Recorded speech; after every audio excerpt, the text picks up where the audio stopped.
Bonjour à tous, bienvenue dans ce Morning Vest. On est le 17 juillet et tout de suite on commence avec les plans sur les indices américains avec le S&P 500.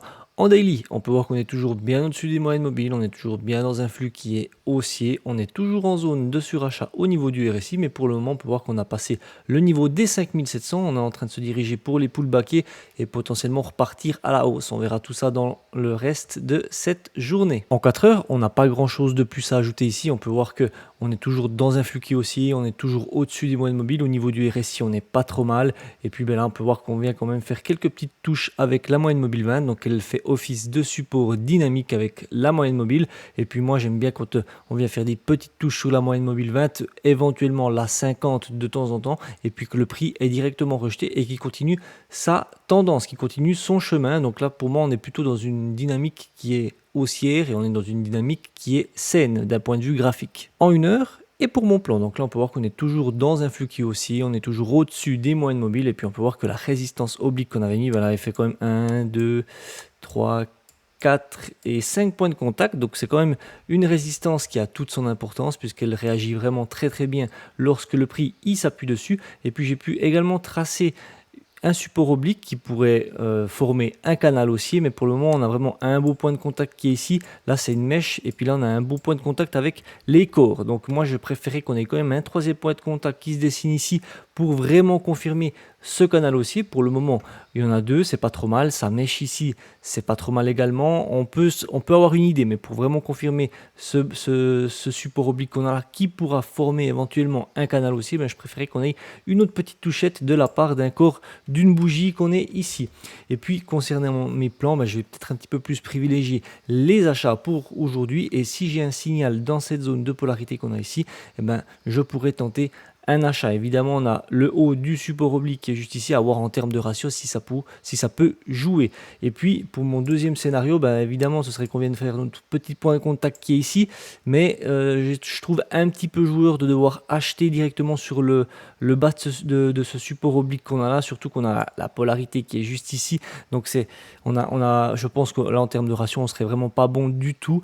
Et puis, je préférais qu'on vienne par ici, pourquoi pas qu'il nous fasse un petit excès sur ce support qu'on a ici, qui a quand même été travaillé par ici, et puis qui a quand même méché par là. Donc là, éventuellement, si j'ai un petit signal ou simplement un excès par ici, que le prix remonte et puis qui viendrait peut-être à clôturer ici dedans, à l'intérieur de ce potentiel canal haussier, là je pourrais tenter un achat et pourquoi pas essayer de passer cette polarité puis aller chercher le haut du canal. Ça, ce serait éventuellement une possibilité. Ce serait un plan qui serait plausible et puis qu'on pourrait exploiter si on a un beau signal. Et puis je ne repasserai que vendeur si on viendrait à casser le 61.8 de ce dernier mouvement haussier qu'on a ici. Sinon, avant, je ne passerai pas vendeur. Donc voilà pour le S&P 500. Le Dow Jones, en daily, on peut voir qu'on est toujours dans un flux qui haussier, on est toujours bien au-dessus des moyennes mobiles. Et puis on se rappelle, on avait eu de la peine à démarrer avec ce flux haussier. On avait dit que les moyennes mobiles, elles avaient de la peine à décrocher l'une de l'autre. Et puis là, le Dow Jones, il nous a fait plaisir. Il s'est vraiment bien rechargé avant de tout exploser à la hausse. Et on peut voir l'énorme bougie verte qui nous a fait la journée d'hier. Il nous a cassé les précédents plus hauts. Il a fait des nouveaux records historiques. Actuellement, il est en train de nous faire une petite bulle de Bollinger. Donc on n'est pas à l'abri d'une petite respiration sur les précédents plus hauts avant de repartir à la hausse. Au niveau du RSI, on est retourné en zone de surachat depuis un petit moment qu'on n'y était pas. Et puis on peut voir qu'on nous a même fait un petit W. Vous voyez, il nous forme un petit W ici. Bon, ce petit W, il n'est pas exploitable puisqu'en général, c'est une figure de retournement. Et puis, elle apparaît en général, elle est exploitable après une tendance à la baisse. Et puis là, c'est pas du tout le cas. On était à une tendance à la hausse. On a un W. On a quand même un W qui est là. Et l'objectif théorique d'un W, c'est qu'on vient prendre toute cette longueur ici jusqu'à la ligne de coup, et puis une fois qu'on a cette longueur, on vient simplement la reporter, et puis ça nous donnerait un objectif vers les 42 780 quelque chose, donc des poussières. Donc voilà un petit peu pour le Dow Jones, il nous a fait plaisir, on verra un petit peu qu'est-ce qui se passe. On n'est pas à l'abri d'une respiration, on reste tout de même prudent. En 4 heures, j'ai pas grand chose de plus à ajouter, à part qu'on est toujours dans un flux qui oscille, on est toujours au-dessus des moyennes mobiles, et puis là j'ai vraiment aucun repère. On voit les précédents plus hauts historiques qui sont ici, et puis là j'ai vraiment zéro repère. On peut voir que la seule chose que je pourrais dire, c'est qu'on vienne faire un petit repli sur les précédents plus hauts avant qu'on reparte à la hausse ou qu'on reparte à la baisse, on ne sait pas, mais c'est la seule chose chose que je peux dire pour le 4 heures pour le moment, et puis qu'on est bien évidemment en zone de surachat, et puis on n'est même pas en train de faire une divergence puisque ce plus haut il est plus bas que celui-ci, et pareil sur le graphique. En 1 heure, et pour mon plan, ben là on va voir que ça va fortement ressembler à l'unité de temps 4 heures, puisque ben, j'ai pas vraiment plus de choses à ajouter, puisqu'on n'a pas vraiment de repères, c'est vraiment monté comme une balle lors de la journée d'hier. Donc pour le moment, je ne me vois pas le shorter, puisqu'on a vraiment une grosse pression de la part des acheteurs. On est vraiment dans une tendance qui est très haussière. Et la seule chose que je pourrais attendre du Dow Jones pour le moment, ce serait un repli sur la zone de résistance qu'on a ici, qui converge avec les précédents plus hauts historiques qu'on a eu. Et puis on verra un petit peu qu'est-ce qui se passe. Mais pour le moment, à part attendre un petit repli par ici, et puis avoir un petit signal pour repartir à la hausse, j'ai pas d'autres scénarios possible. Après, on pourrait très bien se dire, ouais, si on vient casser les précédents plus hauts, qu'on vient faire comme ça, puis qu'on... Oui, c'est tout à fait possible. Mais après, là, est-ce que vraiment j'ai envie d'acheter quelque chose qui est déjà en surachat et puis qui a vraiment pumpé lors de la journée d'hier? Donc, je sais pas, honnêtement. Pour le moment, il faut qu'on voie un petit peu. C'est un peu plus de 7 heures du mat. On verra un petit peu comment ça se comporte déjà aujourd'hui. On a quelques petites annonces aussi qui vont arriver, pas forcément impactantes pour les États-Unis, mais on va un peu voir comment le marché se dirige aujourd'hui, et puis on va exploiter si on a un signal. Mais pour le moment, à part attendre un repli et puis trouver un signal d'achat dans les précédents plus hauts, je n'ai pas d'autres scénarios envisageable. Donc voilà pour le Dow Jones. Le Nasdaq, en daily, on peut voir qu'on est toujours dans un flux qui est haussier, on est toujours au-dessus des moyennes mobiles, on est gentiment également en train de jouer avec le feu, puisque rappelez-vous, on avait vu une divergence qui s'était formée par ici cette semaine, mais qui n'était pas encore validée. Pour la valider, il fallait qu'on casse le bruit qui est ici, qui était un petit peu au-dessus des 60, qui est à 61, et puis on est venu tout près du bruit une fois, et là on est en train gentiment de se rediriger une deuxième fois. Donc là, potentiellement, si on continue cette correction, il y a de fortes chances qu'on vienne à clôturer en dessous du bruit et que la divergence se valide. Et puis, pour rappel, l'objectif théorique d'une divergence, on vient prendre le dernier mouvement d'où la divergence s'est formée, et puis c'est les 50% du dernier mouvement. Donc ça tomberait par ici, ça tomberait vers les 19 190. Donc un petit peu à voir un petit peu comment ça va se passer aujourd'hui. C'est vrai que on a eu une première tentative rejetée, on a la deuxième qui est ici. On verra un petit peu. Là, pour le moment, on a commencé la journée en correction. On est en train de perdre 0,4 pour le moment. On verra un petit peu comment ça se passe pour le reste de la journée. En attendant, on va aller voir un petit peu dans les unités de temps un petit peu plus courtes. En 4 heures, on peut voir qu'on est toujours dans un flux haussier. Malheureusement, cette fois-ci, on s'est retrouvé entre les deux moyennes mobiles. On a les moyennes mobiles qui sont orientées à l'horizontale, donc on n'a pas vraiment de directionnel qui est clair. On est vraiment sans tendance. Et puis là, actuellement, on repasse en dessous des moyennes mobiles. La bougie, elle n'est pas encore clôturée. Elle clôture dans un petit peu plus que 45 minutes. Donc, on verra un petit peu comment ça se passe. Mais là, pour le moment, on peut voir qu'on avait également clôturé en dessous des moyennes mobiles. On a réintégré. On s'est retrouvé entre les deux moyennes mobiles. Elles sont également très proches l'une de l'autre. Donc là, on a vraiment pas de tendance pour le moment avec le Nasdaq en 4 heures. On verra un peu en 1 heure un petit peu qu'est-ce qui se passe, mais on est vraiment bloqué entre cette zone de résistance ici et puis cette zone de polarité qu'on a là. Pour le moment, on est en train de faire le ping-pong ici et entre le haut et le bas. On verra un petit peu qu'est-ce qui se passe. On va aller voir un petit peu plus bas pour mes plans. En 1 heure, et pour mon plan. Donc là, on peut voir qu'on est passé dans un flux qui est baissier, on est en dessous des moyennes mobiles, on est également en dessous de la moyenne mobile 200 jours, et puis on peut voir qu'on est vraiment dans une phase de range, puisqu'on est en train de faire des croisements à répétition des moyennes mobiles. On était en flux haussier ici, on est passé baissier, on est repassé haussier, puis là on est repassé baissier, et là pour le moment, on est vraiment sous toutes les moyennes mobiles que j'affiche sur mon graphique. Et puis moi, pour mes scénarios aujourd'hui, je vais un petit peu suivre la tendance également, et puis c'est vrai que les scénarios d'achat, peut-être qu'il n'y en aura pas, sauf si on a un gros bond. Et puis le deuxième scénario, c'est que si on a un contre-tendance, donc une divergence, une bulle de Bollinger.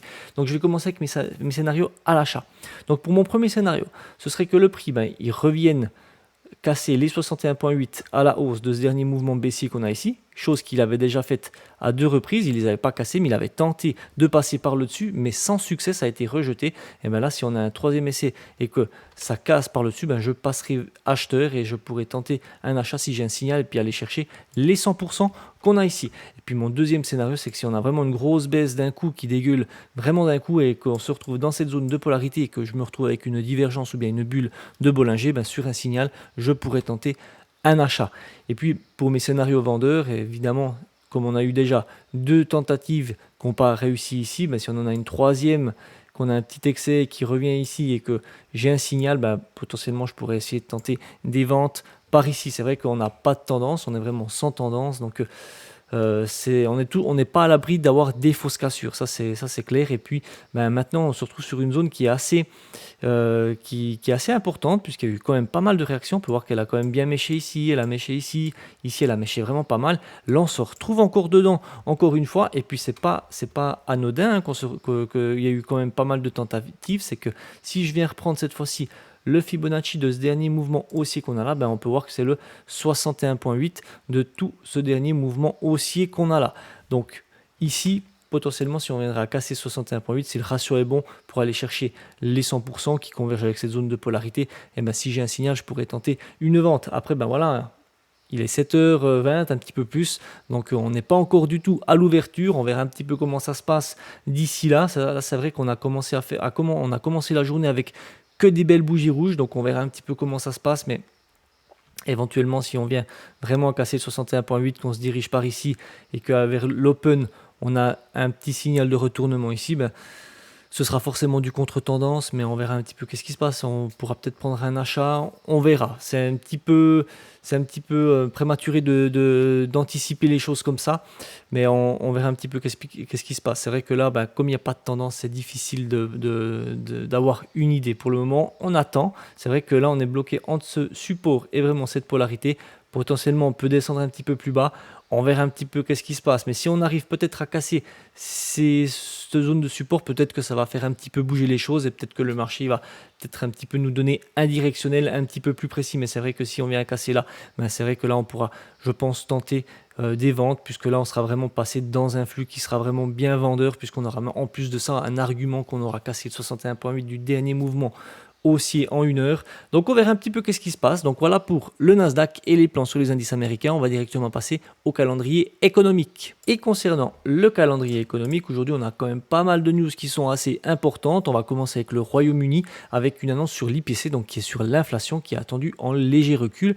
Du côté de l'Europe, on aura également une news sur l'inflation qui est également attendue en léger recul. Et du côté des États-Unis, comme tous les mercredis, on aura les stocks de pétrole brut qui n'ont pas vraiment un impact significatif sur la volatilité du marché. On aura également le Beige Book à 20h de la Fed. Le Beige Book, c'est un rapport sur les conditions économiques actuelles dans chacun des 12 districts fédéraux des États-Unis, et puis en gros il offre une vision globale des tendances économiques et puis des défis qu'ont pu affronter les États-Unis au cours de cette période. Donc voilà un petit peu pour le calendrier économique. Concernant la stratégie dual momentum, on va un petit peu voir ça. C'est vrai qu'on a tous les scores momentum qui sont dans le vert. On va aller un petit peu voir sur les graphiques qu'est-ce qui se passe. On va commencer avec le MDY, et puis on peut voir que le MDY,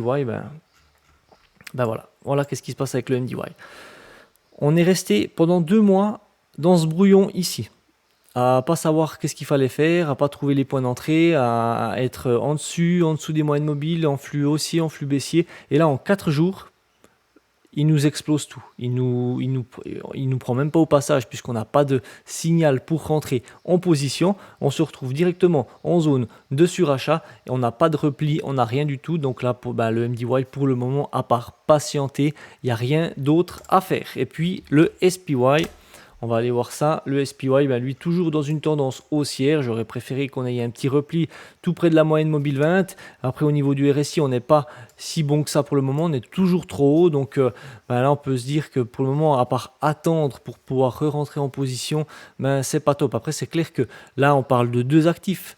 C'est vrai que peut-être que sur d'autres actifs, il y aura d'autres opportunités. Mais là, pour les vidéos que je vous montre quotidiennement, c'est vrai que je me suis focalisé uniquement sur le MDY et puis le SPY. C'est vrai qu'avec cette stratégie, il y a d'autres actifs, il y a d'autres stratégies qu'on peut mettre en place avec plusieurs actifs pour pas être toujours en attente de trouver des points d'entrée. Mais là, c'est vrai que pour le moment, si on prend que le SPY ou le MDY, pour le moment, soit on peut se dire on a loupé un point d'entrée qui est plus bas et puis pour le moment, à part attendre, on peut rien faire. Il me semble qu'on avait loupé un petit point d'entrée qui était qui était par ici, il me semble, en début juin, c'était le 3 juin. Donc ici, il y avait un petit point d'entrée qui était à prendre. Et puis, ben voilà, on aurait toujours été dans le score momentum vert, donc on serait toujours dedans pour le moment.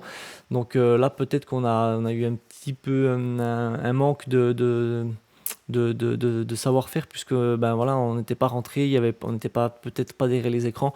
Je me rappelle plus exactement, mais c'est vrai que à un certain moment, je préférais également le MDY que le SPY.